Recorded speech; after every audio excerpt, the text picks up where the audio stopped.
언니에게 딸이 있었습니다. 언니 이름은 오홀라, 동생 이름은 오홀리바.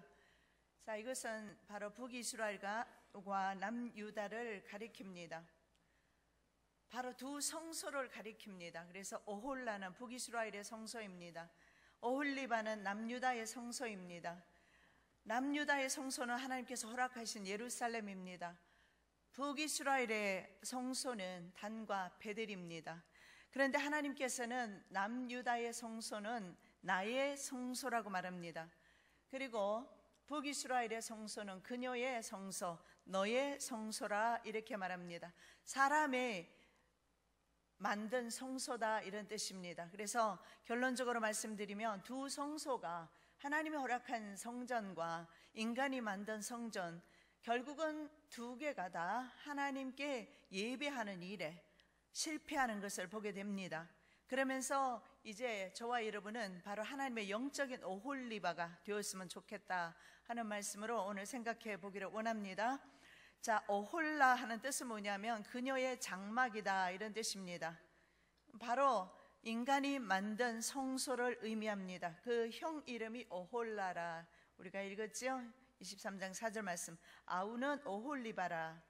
그들이 내게 속하여 자녀를 낳았나니 그 이름으로 말하면 오홀라는 사마리아요 오홀리바는 예루살렘이니라.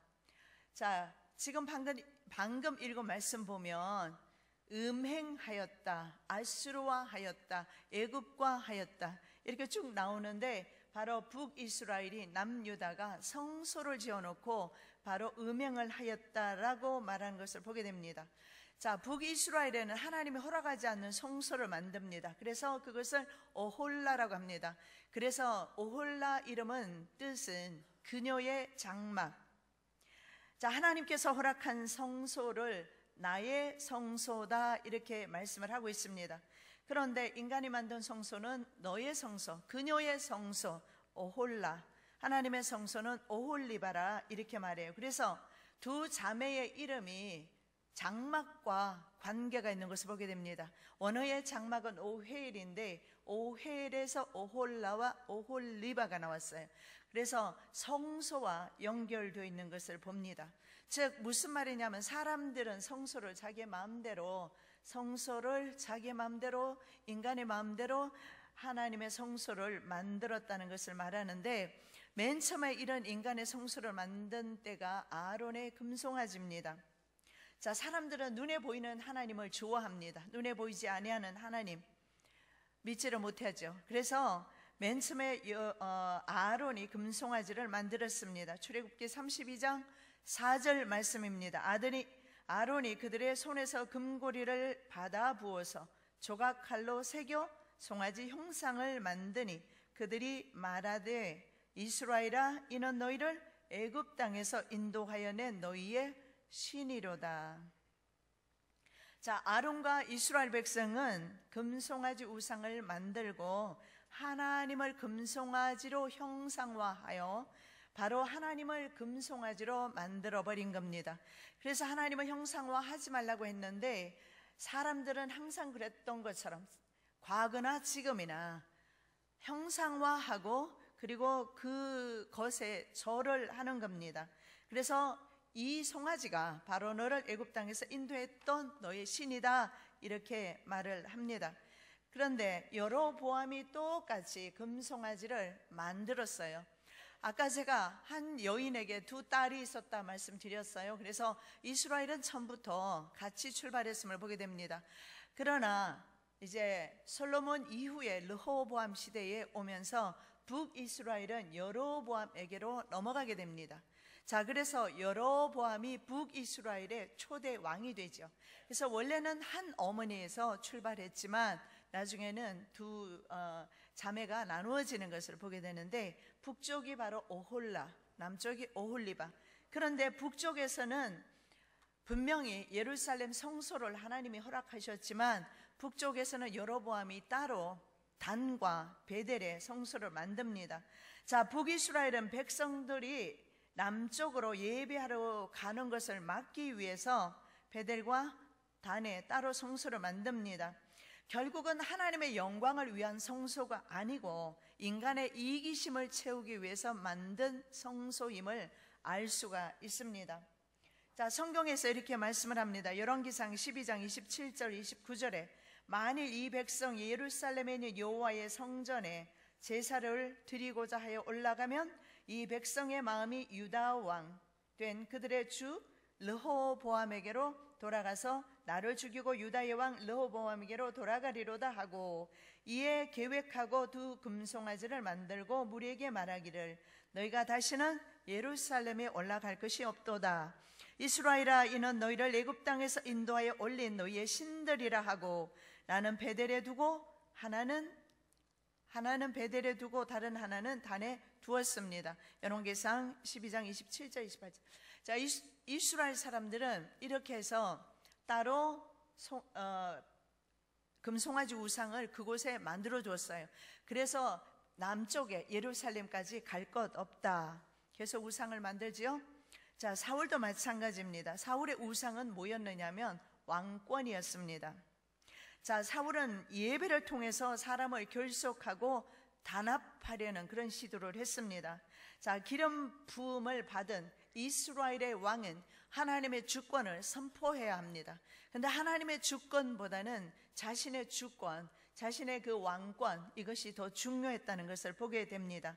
사무엘상 13장 8절 말씀에 사울은 사무엘이 정한 기한대로 1회 동안을 기다렸으나 사무엘이 길갈로 오지 아니하며 백성이 사울에게서 흩어지는지라. 블레셋이 진치고 있습니다. 그래서 이스라엘 백성은 흩어지기 시작합니다. 그래서 이스라엘 백성들을 이제 단합시키기 위해서, 연합시키기 위해서 제사를 드렸던 겁니다. 예배는 그렇게 해서 우리의 목적에 따라서 드려서는 안 된다라는 겁니다. 예배는 하나님의 영광을 위해서 드려지는 것이지 우리의 어떤 이기심을 따라서 드릴 수 없다는 것을 사울을 통해서 볼 수가 있습니다. 자, 북이스라엘 오홀라는 계속해서 이렇게 하나님이 아닌 다른 것을 우상을 만들어 놓고 섬기거나 아니면 이웃 나라를 섬기거나, 그래서 아까 우리가 읽은 본문 가운데서 볼 수 있는 것은 계속해서 북이스라엘은 이제 남과 북으로 나눠졌죠. 북쪽은 오홀라, 남쪽은 오홀리바. 자, 오홀라는 계속해서 아수르를 의지하기를 합니다. 이것이 아까 우리가 읽은 성경 말씀 가운데 나오고 있습니다. 오홀라가 내게 속하였을 때 행음하여 그가 연애하는 자 곧 그의 이웃 아수르 사람을 사모하였나니. 자, 인간이 아무리 힘이 있다 하더라도, 아수르가 아무리 힘이 있는 나라라 하더라도 이스라엘은 아수르를 의지하면 안 되었어요. 주님을 의지하여야 합니다. 어떠한 환경에서도 마찬가지입니다. 저와 여러분도 마찬가지예요. 우리가 힘들고 어렵고 공고한 날이 올 때에, 그럴 때 무언가를 우리의 손에, 눈에 보이는 거, 그래서 우리가 기적, 이적, 신비한 것, 이런 거 많이 쫓아가잖아요. 근데 이런 것 쫓아가면 실패한다는 것을 계속해서 보여줍니다. 왜냐하면 보십시오, 아수르를 사모했다. 5절 말씀에 오홀라가 누구를 사랑했어요? 아수르를 사랑했다. 그런데 나중에 아수르 왕이 어떻게 하느냐면, 아수르의 왕이 살만에셀이라는 아수르의 왕이 쳐들어옵니다. 자, 읽어드리겠습니다. 아수르 왕 살만에셀이 올라오니 호세아가 그에게 종이 되어 조공을 드리더니. 자, 이렇게 해서 호세아는 나중에 아수르의 조공을 드리다가 나중에는 아수르의 주전 722년에 멸망당합니다. 아수르를 따라갔는데 아수르에 멸망했다는 거죠. 여기서 우리가 볼 수 있는 것은 우리 신앙의 사람은 그 어떤 것도 따라가서는 안 되고, 그 어떤 것도 의지해서는 안 되고, 그 어떤 것도 믿어서는 안 된다는 것을 보여주고 있습니다. 호세아 8장 3절에서도 이런 말씀을 합니다. 그들이 홀로 떨어진 들나귀처럼 아수르로 갔고, 에브라임이, 북이스라엘을 에브라임이라고 표현합니다. 에브라임이 값주고 사랑하는 자들을 얻었도다. 왜냐하면 조공을 바치면서 아수르를 섬겼지만 결국은 아수르에 멸망당했다라는 겁니다. 돈을 사랑하면 돈 때문에 망하게 된다는 것은, 물질 때문에 망하게 된다는 것을, 강대국을 의지하였더니 그 강대국 때문에 망했다는 것을 볼 수가 있어요. 그런데 이스라엘은 아수르만 의지한 게 아닙니다. 인간은요, 흙으로 지음받아서 그런지 무언가를 자꾸 의지하려고 해요. 그런데 우리가 의지할 분은 오직 예수님밖에 없어요. 자, 애굽도 의지했습니다. 그들은 눈에 보이지 않는 하나님보다 눈에 보이는 하나님을 원했다, 이 말입니다. 이것이 바로 여러분 신비 아닙니까?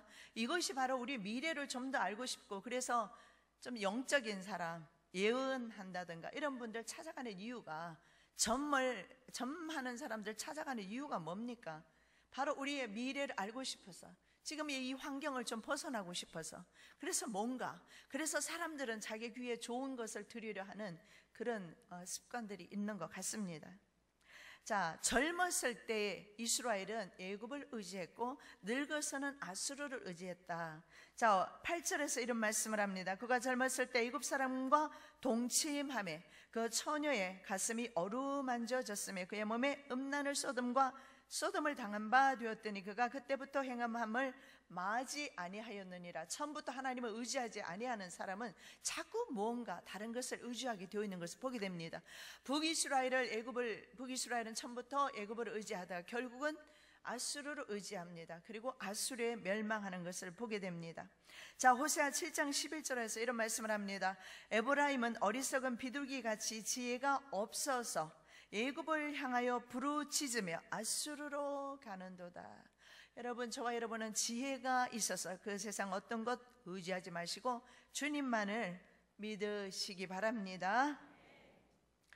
그래서 이스라엘은 결국은 아수르의 손에 붙였다. 9절에서 그렇게 말합니다. 그러므로 내가 그의 정든 자 곧 그가 요새하는 아수르 사람의 손에 넘겼다. 하나님께서. 자, 오홀리바는 그러면 좀 다르느냐? 오홀리바는 예루살렘을 가리킵니다. 오홀리바는 바로 예루살렘은 하나님의 성소가 있는 곳입니다. 자, 오홀리바의 뜻이 뭐냐면 나의 장막이, 나의 성소가 그녀 안에 있다, 이런 뜻이 됩니다. 나의 장막이 그녀 안에, 유다 안에 있다, 예루살렘 안에 있다, 이런 뜻이 됩니다. 자, 그런데 유다도 또 같았어요. 자, 이사야 7장을 보면 이스라엘과 북이스라엘이죠, 시리아 연합군이 유다를 공격합니다. 그런데 남유다 왕 아하스 왕은 하나님 대신에 아수르를 의지합니다. 그때 이사야가 징조를 구해라, 난 구하지 않겠다. 그래서 징조를 주셨어요. 그 징조가 뭡니까? 임마누엘. 이사야는 임마누엘의 징조를 주셨지만 아하스는 받아들이지 아니하고 이때 남유다도 또한 아수르를 의지합니다. 여러분, 인생 의지하는 것 내려놓으시기 바랍니다. 실패합니다. 반드시 실패합니다. 주님만 의뢰하셔야 합니다. 자, 그래서 결국은 유다는 다음 세기에 역시 아수르의 가신이 되어서 조공을 바치게 됩니다. 자, 이후에 남유다는 아수르의 통치를 받다가 요시야 왕 때 아수르로부터 독립을 하지요. 그런데 애굽과의 전투에서 애굽 왕과 전투에서 요시야 왕이 죽습니다. 그러면서 남유다는 다시 이집트의 통제를 받게 됩니다. 그러다가 그 다음에 요시야 왕 이후에 세 왕이 나오죠. 여호야김, 그리고 시드기야, 그리고 남유다는 BC 586년에 605년부터 BC 586년까지 3차에 걸쳐 철저하게 멸망을 당합니다. 왜 그러냐 하면 오홀리바가 말이죠. 오홀리바가 오홀라의 음행을 보고 돌이켜야 했습니다. 바로 성도가 하나님 외에 다른 것을 의지하고 쫓아가는 것을 음행이라고 합니다. 우상 섬기는 것입니다. 그래서 오홀리바가 오홀라에 멸망당하는 것을 보고 따라가지 말았어야 합니다. 왜냐하면 적어도 북이스라엘이 주전 722년에 망했으면 120년 전에 멸망당했어요. 그리고 오홀라는 지금까지 회복되지 않았어요. 오홀리바는 회복되었습니다. 70년 후에 회복은 되었지만 오홀리바가 오홀라의 음행을 보고 따라하지 말아야죠. 그런데 오홀리바는 계속 따라갔습니다. 그래서 에레미야 2장 24절에 이렇게 말합니다. 너는 광야에 익숙한 들암나귀들이 그들의 성욕이 일어남으로 헐떡거림 같았도다. 발정기에 누가 그것을 막으리요? 그것을 찾는 것들이 수고하지 아니하고 그 발정기에 만나리라. 자, 들암나귀들이요, 성욕이 일어나서 서로 만나는 것처럼 헐떡거리는 유다, 죄를 짓는 데 있어서 북이스라엘 못지않게 죄를 짓는 남유다, 바로 오홀리바에 대해서 에레미야 선지자는 들암나귀, 성욕이 이제 일어나고 있는 들암나귀에 비유하고 있습니다. 이것이 바로 역사의 아이러니입니다. 조상이 하나님 앞에 범죄함으로 심판받는 것을 보면 역사 가운데서 그런 것을 많이 보지 않습니까?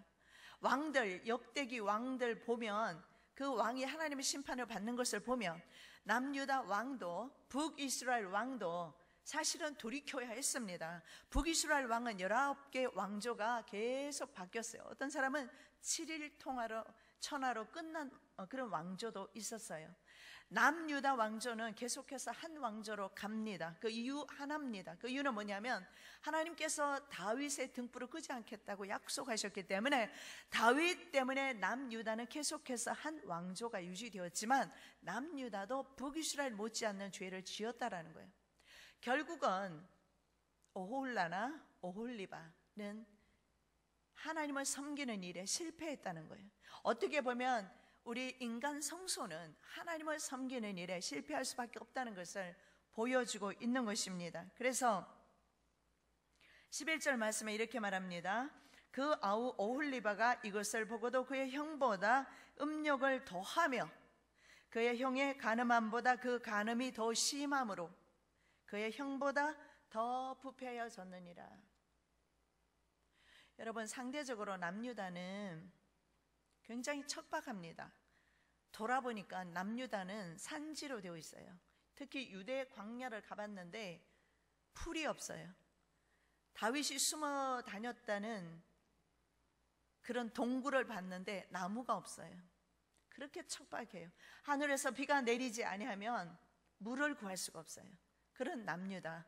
그리고 그런 독택의 외부와 많이 남쪽은 차단되어 있어요.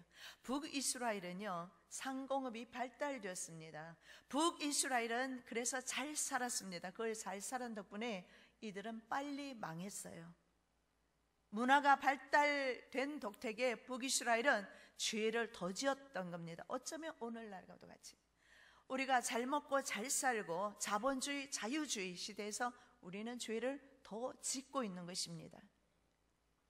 성경에 보면 바로 장막은, 성소는 신약이 오면서 우리 몸인 것을 보게 됩니다.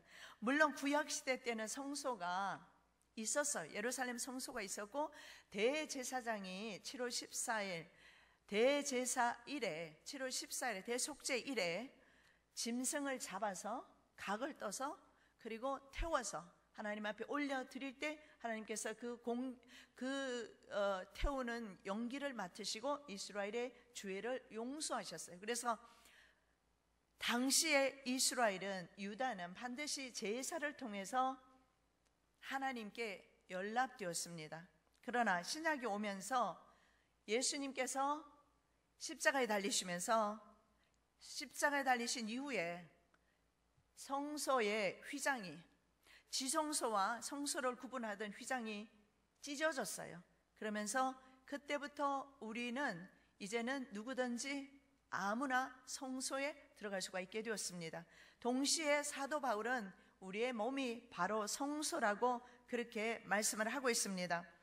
자, 고린도전서 3장 16절 17절 말씀, 너희가 하나님의 성전인 것과 하나님의 성령이 너희 안에 계시는 것을 알지 못하느냐? 누구든지 하나님의 성전을 더럽히면 하나님이 그 사람을 멸하시리라. 하나님의 성전은 거룩하니 너희도 거룩하니라. 레위기 19장 2절에도 내가 거룩하니 너희도 거룩해라. 성경에서 그렇게 말합니다. 거룩하라. 성전을 더럽히지 마라. 지상교회는, 여러분 지금 보다시피 지상교회는 다른 종교와 연합하고 있습니다. 다른 종교와 연합하면서 다른 종교에도 구원이 있다고 하나님을 배교하고 있습니다. 이처럼 지상교회는 하나님을 기쁘시게 할 수 없다는 것을 우리가 보고 있습니다. 그렇다면 누가 주님의 기쁨이 될 것인가? 바로 납니다. 내가 바로 하나님의 성소가 되어야 합니다. 내가 바로 하나님의 거룩한 성전이 되어야 합니다. 내가 하나님의 거룩한 전이 되지 않고 내 전을 깨끗하게 하지 않으면 하나님께서 멸하시겠다 말씀하고 계십니다. 결국은 영적인 오홀리바가 되어야 합니다. 오홀라도 실패했습니다. 오홀리바도 실패했습니다. 영적인 오홀리바에게로 이제는 그 책임이 넘어갔어요. 여러분, 자신을 깨끗이 하십시오. 자기 자신이 성소입니다. 성령의 전입니다. 이것을 깨끗이 해야 병이 떠나가요. 문제가 떠나가요. 이것이 깨끗해야 하나님과 교제가 이루어져요. 깨끗하지 않으면 주님께서는 절대로 들어올 수가 없습니다. 우리 심령 가운데, 성소 가운데 들어올 수가 없어요. 자, 고린도후서 6장 14절 16절 말씀에 이런 말씀을 합니다. 너희는 믿지 않는 자와 멍에를 함께 매지 말라. 의와 불법이 어찌 함께하며 빛과 어둠이 어찌 사귀며 그리스도와 벨리알이 어찌 조화되며 믿는 자와 믿지 않는 자가 어찌 상관하며 하나님의 성전과 우상이 어찌 일치가 되리요. 우리는 살아계신 하나님의 성전이라. 이와 같이 하나님께서 이르시되 내가 그들 가운데 거하며 두루 행하여 나는 그들의 하나님이 되고 그들은 나의 백성이 되리라. 자, 여기서 분명히 말씀을 합니다. 그리스도와 벨리알 함께 할 수 없습니다. 빛과 어둠 함께 할 수가 없습니다. 믿지 않는 자와 믿는 자가 함께 할 수가 없습니다. 주님께서는 어둠과 함께 할 수가 없어요. 빛이 오면 어둠은 떠나가게 되어 있어요. 어둠 때문에 빛이 거하지를 못하게 됩니다. 그래서 우리가 바로 하나님의 살아계신 성전이다. 그래서 우리가 우리의 심령 가운데 빛의 성전이 만들어질 때에, 빛의 성전이 만들어질 때에 그때 하나님께서 말씀하시기를 우리 가운데 거하시겠다. 내 심령 가운데 거하시겠다 말씀을 합니다. 여러분, 에스겔 10장을 보면 하나님의 영광이 성전을 떠나는 것이 나옵니다. 11장에 넘어가면 하나님의 영광이 성전을 떠나서 어디로 가느냐면 이스라엘의 동편산으로 옮겨가 버리는 게 나와요. 하나님의 쉐키나 영광이 어디에서 떠난지 아십니까? 이스라엘 사람들이 믿던 바로 예루살렘 성전 안에 지성소 은밀한 곳에 있는 법궤 위에 보면 시은좌가 있어요. 시은좌는 하나님께서 은혜를 베푸는 곳입니다. 두 수랍의 날개가 있는 곳이 바로 시은좌입니다. 그곳에 있던 하나님의 쉐키나 영광이 떠났어요. 동편산으로 가버렸어요. 하나님의 영광이 떠난 이스라엘은 보호자가 없는 거예요. 그래서 이스라엘은 바벨론의 포로로 붙들려 갔어요. 70년이 지났습니다. 포로로 돌아왔습니다. 그리고 에스겔 40장에 보면 새로운 성전이 나옵니다. 이스라엘 사람들은 앞으로 짓게 되는 성전이 바로 에스겔 40장의 성전이라고 생각합니다. 그래서 반드시 지으려고 해요.